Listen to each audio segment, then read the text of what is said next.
दोस्तों, जब भी हम जिक्र करते हैं इस कायनात का यानी इस यूनिवर्स का, तो हमारे दिमाग में बहुत से सवाल घूमने लगते हैं। जैसे हमारी यह कायनात आखिर बनी कैसी होगी, या आखिर कितनी बड़ी होगी, और ऐसा क्या है जो आज भी इस कायनात ने अपने अंदर छुपा रखा है। तो दोस्तों, वैसे तो इस कायनात ने अपने अंदर बहुत से भयानक राज दफन किए हुए हैं, लेकिन जो सबसे भयानक हमने देखा है वो है ब्लैक होल। एक ऐसी अंधेरी जगह जहां से वापसी का कोई रास्ता नहीं। ब्लैक होल्स के बारे में हमें बहुत सी कहानियां सुनने को मिलती हैं। जैसे ही एक दूसरे यूनिवर्स का रास्ता है, यानी ब्लैक होल में जाने के बाद हम एक ऐसी कायनात में पहुंच जाएंगे जहां एक अलग ही किस्म की जिंदगी बचती है, जो कि वक्त से भी परे है। यानी वहां कोई वक्त नहीं होगा और कभी भी मौत नहीं आएगी। और कुछ लोग तो यह भी मानते हैं कि ब्लैक होल्स खुदा तक पहुंचने का रास्ता होते हैं। लेकिन दोस्तों, ये सब सिर्फ लोगों के मन। पाना मुश्किल है कि ब्लैक होल मौत देते हैं या फिर एक नई जिंदगी। ऐसे ही कुछ सवालों का जवाब ढूंढने के लिए इंसान ने कायनात को पढ़ना शुरू किया, और जब इंसान ने कायनात को पढ़ा तो इंसान की अक्ल भी दंग रह गई। तो आज की इस वीडियो में हम कायनात की सबसे खतरनाक चीज ब्लैक होल्स के बारे में डिटेल से डिस्कस करेंगे। तो वीडियो बहुत ज्यादा इंटरेस्टिंग होगा, इसलिए इसको एंड तक देखते रहना। मैं हूं दीपक रस्तोगी और आप देख रहे हैं आपका अपना चैनल इंडिया एंटरटेनमेंट। तो दोस्तों, अगर बात की जाए ब्लैक होल की, तो ब्लैक होल एक ऐसी जगह है जहां कायनात का सबसे ज्यादा अंधेरा होता है। उस अंधेरे से कोई चीज भी बचकर नहीं निकल पाती, हत्ता कि रोशनी भी नहीं। रोशनी ब्लैक होल के अंदर जाती जरूर है, लेकिन वहां से वापस नहीं आती, क्योंकि ब्लैक होल रोशनी को भी निगल जाते हैं, और उनके इन्हीं अंधेरे रूप की वजह से उन्हें ब्लैक होल्स कहा जाता है। तो अगर साइंस की बात करें तो ब्लैक होल की ग्रेविटी बहुत ज्यादा स्ट्रांग होती है, और अगर सीधा सीधा कहा जाए तो इस यूनिवर्स की सबसे ज्यादा ग्रेविटी एक ब्लैक होल के अंदर पाई जाती है। इसकी ग्रेविटी हर उस चीज को अपने अंदर खींच लेती है जो भी उसकी लपेट में आता है, और जब भी कोई चीज एक बार ब्लैक होल के अंदर चली जाए तो वह कभी वापस नहीं आती। इसीलिए ब्लैक होल को बोला जाता है at point of no return, यानी एक ऐसा रास्ता जहां की कोई वापसी नहीं, या फिर एक ऐसी अंधेरी रात जिसकी कोई सुबह नहीं।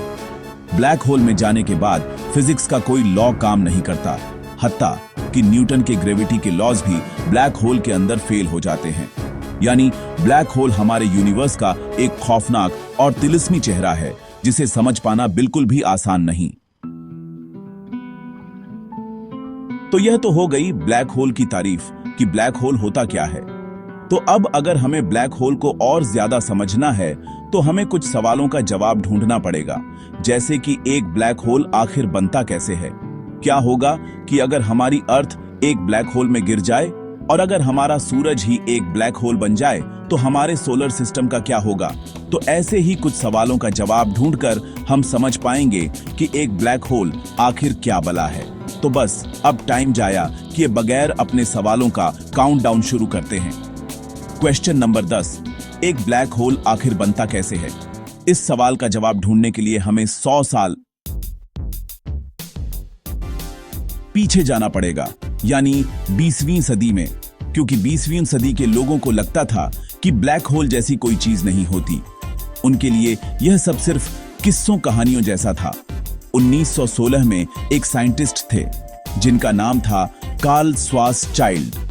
उन्होंने आइंस्टाइन की जनरल थ्योरी ऑफ रिलेटिविटी का इस्तेमाल किया कि अगर हम किसी भी चीज के साइज को बहुत ज्यादा कंप्रेस कर दें तो वह चीज एक ब्लैक होल बन जाएगी। अब यह तो आप जानते ही होंगे कि जब हम किसी चीज को कंप्रेस करते हैं तो उसका साइज छोटा हो जाता है। तो सर श्वार्ज़चाइल्ड के मुताबिक जब भी हम किसी मैस को हद से ज्यादा कंप्रेस कर देंगे तो वो एक ब्लैक होल बन जाएगा। यानी अगर हमारी अर्थ के साइज को बहुत छोटा कर दिया जाए तो हमारी अर्थ भी एक ब्लैक होल बन जाएगी। खैर, उस वक्त तो इस थ्योरी को मजाक समझा जाता था, लेकिन जब 1971 आया तो ये थ्योरी एक हकीकत बन गई, क्योंकि 1971 में साइंटिस्ट ने इस कायनात का सबसे पहला ब्लैक होल देखा, जिसे देखने के बाद यह पता चला कि वो हाईली कंप्रेस्ड था। वो ब्लैक होल हमारी जमीन से 6000 लाइट ईयर की दूरी पर था। और अगर आपको लाइट ईयर का नहीं पता तो मैं आपको बताता चलूं कि एक लाइट ईयर का मतलब है जहां लाइट को पहुंचने में 1 साल लग जाए।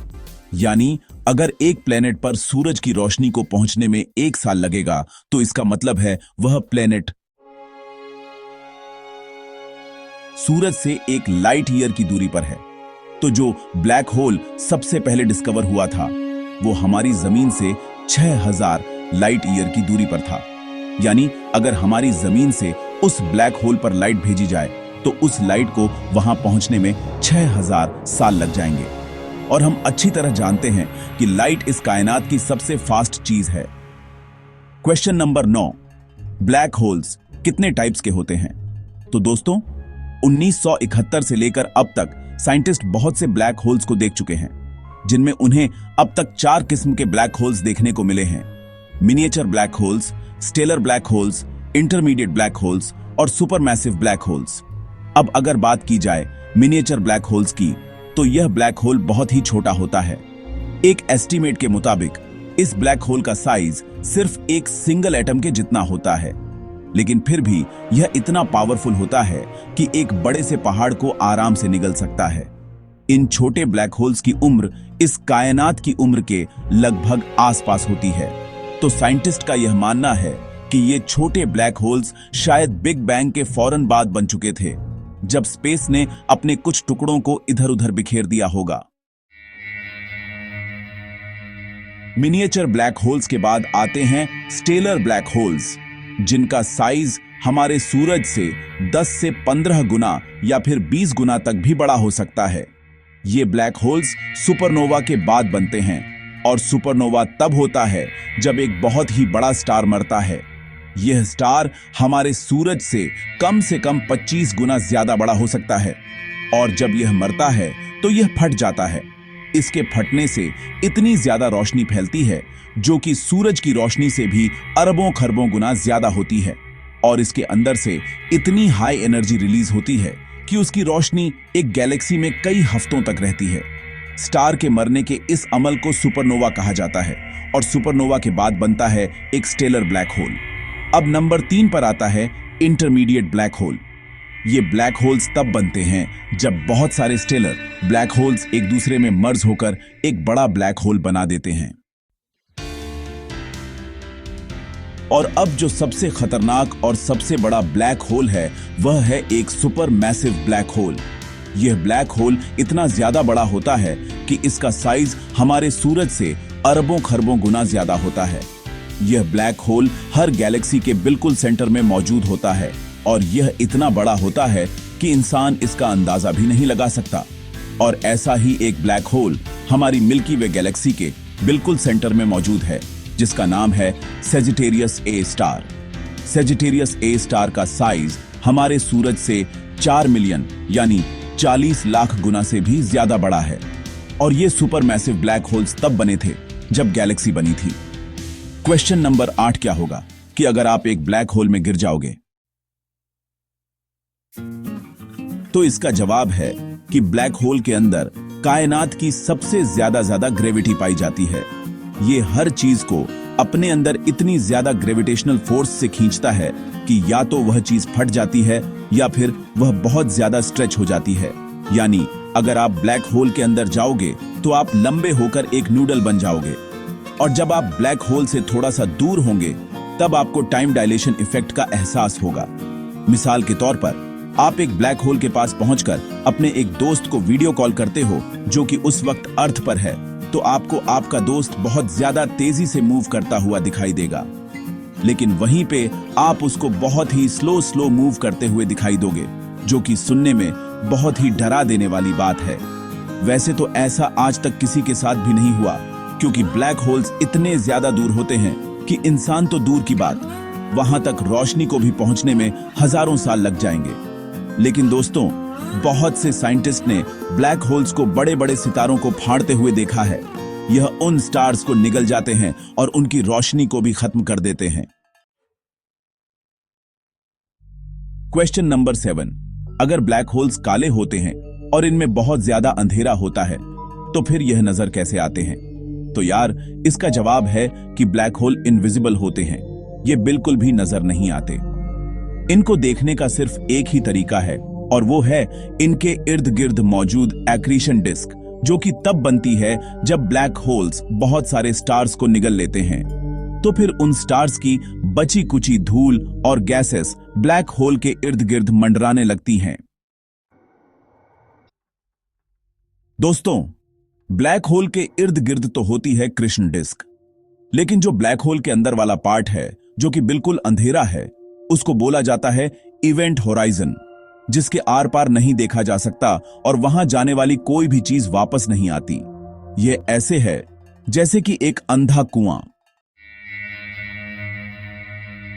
क्वेश्चन नंबर 6, क्या होगा कि अगर हमारा सूरज एक ब्लैक होल बन जाए? क्या यह हमारे सोलर सिस्टम को तबाह कर देगा? तो इसका जवाब है कि सूरज कभी भी ब्लैक होल नहीं बन सकता, क्योंकि सूरज एक बहुत ही छोटा सितारा है। इसके अंदर एक ब्लैक होल को बनाने जितनी एनर्जी नहीं है। जब 5 अरब साल के बाद सूरज की जिंदगी मुकम्मल होगी तो हमारा यह सूरज लाल हो जाएगा और यह एक रेड जाइंट स्टार बन जाएगा।